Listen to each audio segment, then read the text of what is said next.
Good evening everyone. My video presentation today is about the Beatles.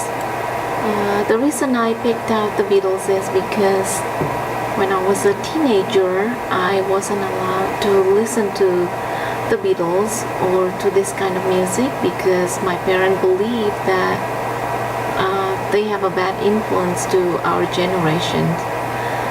So as I went further to find out more about the Beatles and to see what's inside it, I actually found out that some of the songs contains of wordings that's not suitable for children or for teenagers. So anyway, my title of the presentation today is Faded Legends of the Beatles. So as you can see here on the screen, the animated picture showing here is taken from one of their albums. It's called the Fab Four. On this slide, I'm going to explain to you about the Beatles movement in United Kingdom. So the Beatles born in 1960 in Liverpool, United Kingdom. So the very first name of the Beatles began with the Silver Beatles when they did a 7-day tour of Scotland backing a singer Johnny Gentle. And one of the songs that familiar to us is I Wanna Hold Your Hands. It was #1 hit at the end of 1963. And despite the news of the assassinations of President John Kennedy in November 1963 shocked the whole world, including Britain, the Beatles was the only topic of conversations in Britain at the end of 1963.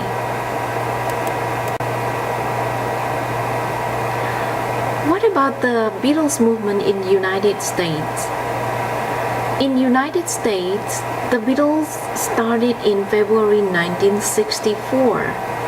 That's when they changed how the music in United States forever.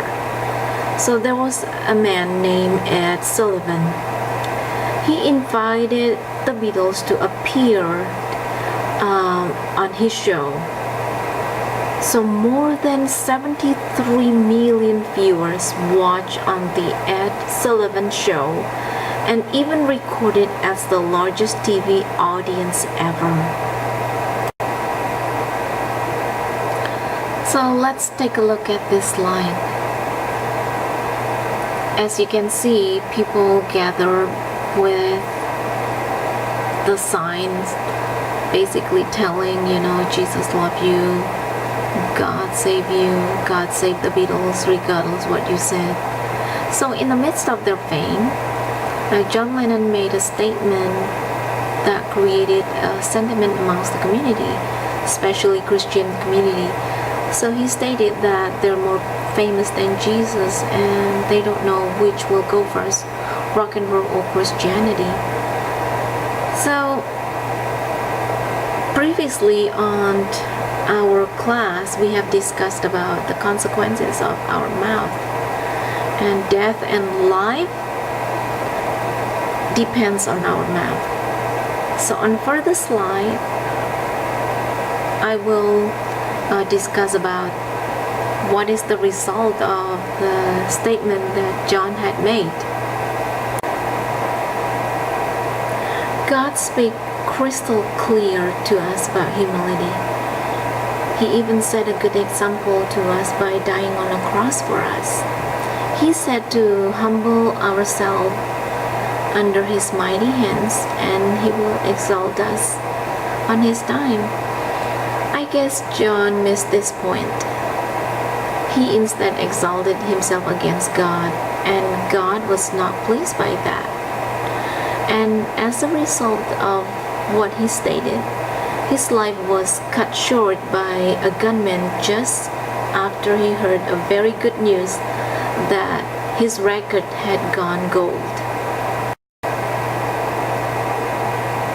So the very first song ever recorded was in 1960, which is Love Me Do. I put some part of the lyrics here, so if you like the song, you can Google it or sing along for fun. The Beatles' longest single at 7 minutes and 15 seconds is Hey Jude. It was also their first to be issued on the Apple label. Some songs listed here on this slide were banned by BBC. Lucy in the Sky with Diamonds, Fixing a Hole, and A Day in a Life. These songs were believed to refer to drugs according to BBC. While the Beatles were no strangers to drugs prior to 1965, their introduction to LSD caused a major shift in their music, personalities, and also public perception. So there was a man named John Riley. He was a dentist for the Beatles. So he invited the Beatles to come over to his house. And after the meal, the five moved to the different room, and the sugar cubes contained of LSD were slipped into their coffee. A man who hit the pause button marks my last slide. So there was a man named David Dexter. He was the owner of the Capitol Records. So despite the Beatles' popularity in United Kingdom, they were ignored in the United States. So David Dexter repeatedly rejected the Beatles' record until he was forced to release I Wanna Hold Your Hands in December 1963. And the fate of the Beatles was rested in the hands of this man. So this concludes my presentation today.